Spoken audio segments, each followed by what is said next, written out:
There will be some shots fired tonight in the room. That sentence, 7 words said with a smile on a red carpet, would become the most watched clip of the week, not because of what it meant, but because of what happened 40 minutes later. And once those 40 minutes passed, 6 million people had already decided they knew the truth. Before the smoke cleared, before the ambulance arrived, before anyone had a single fact. So here is the question nobody is asking loudly enough. In an era when a joke can become evidence and a rumor can outlive reality, who actually decides what happened? It is 8:00 p.m. on Saturday, April 25, 2026. The Washington Hilton Ballroom is full. 2,600 people, journalists, cabinet members, celebrities, the President of the United States, are seated under chandeliers, waiting for the year's most famous dinner to begin.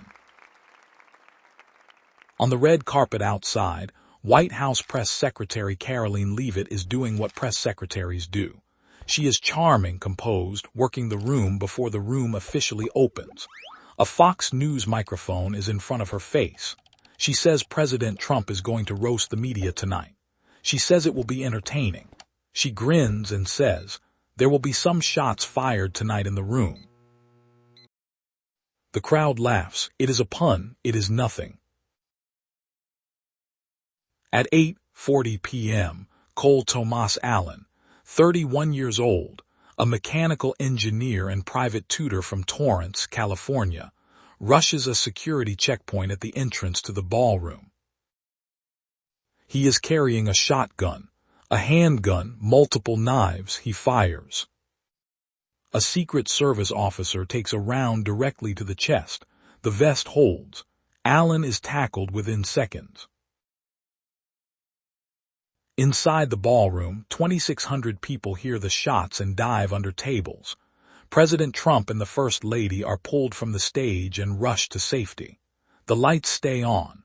The room fills with screams.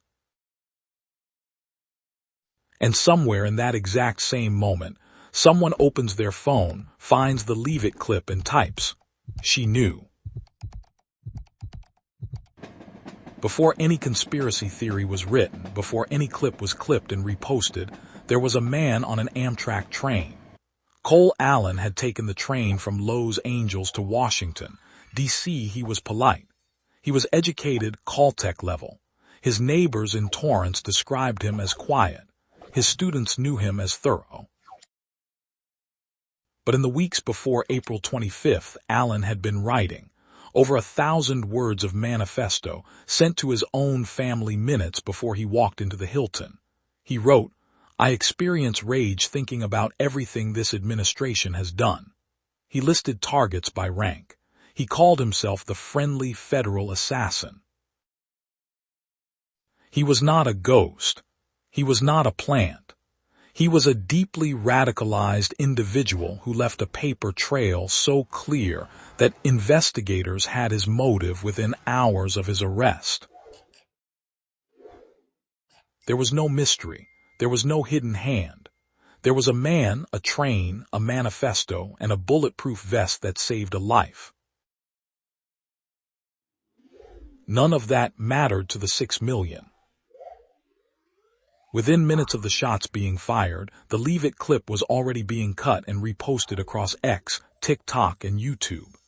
The edit was always the same, her voice saying "shots fired tonight" over footage of the chaos inside the ballroom. The caption was always some version of the same claim. She knew, it was planned, this was theater, this was a false flag.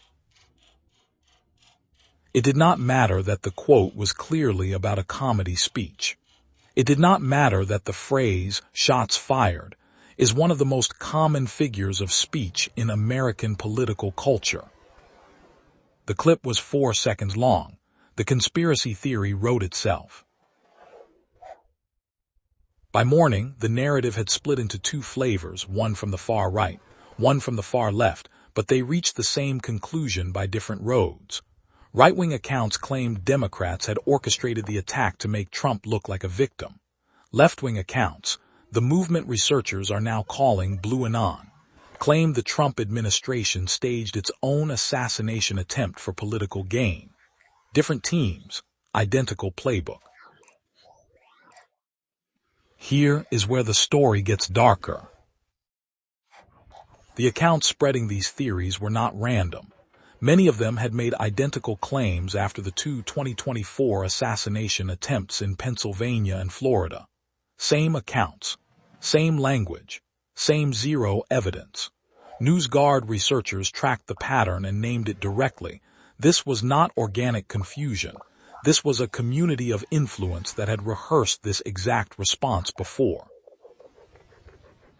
And then foreign state media entered the conversation. Russia, Iran, both amplified an additional layer, a claim with no basis, that Cole Allen had ties to the Israeli military. The London-based Institute for Strategic Dialogue flagged the coordinated amplification within 48 hours. An American domestic tragedy, already distorted by domestic bad actors, was now being weaponized internationally. 6 million views became a vector, not for truth, for fracture. Here is what the 6 million did not factor in. The room was full of journalists. Eugene Daniels was at that dinner, not as a reporter watching on a monitor from a studio, but as a former president of the White House Correspondents Association, seated in a ballroom he had once helped organize. He heard the shots. He felt the room change. He watched people run. When he went on air the next morning and said the words, "This was real," he was not reading from a government statement. He was telling you what his own body had experienced 12 hours earlier. Jonathan Capehart, also present, said something that cut through everything. "If you cannot trust what we are telling you, I do not think that is an issue of journalism. That is an issue of American society."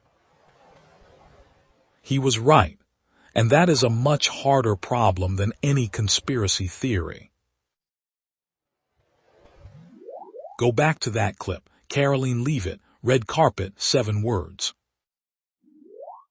Watch it again, but this time, watch it knowing what you now know.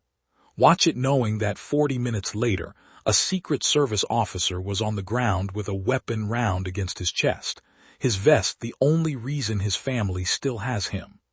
Watch it knowing that a man sent a farewell letter to his parents while already inside that building.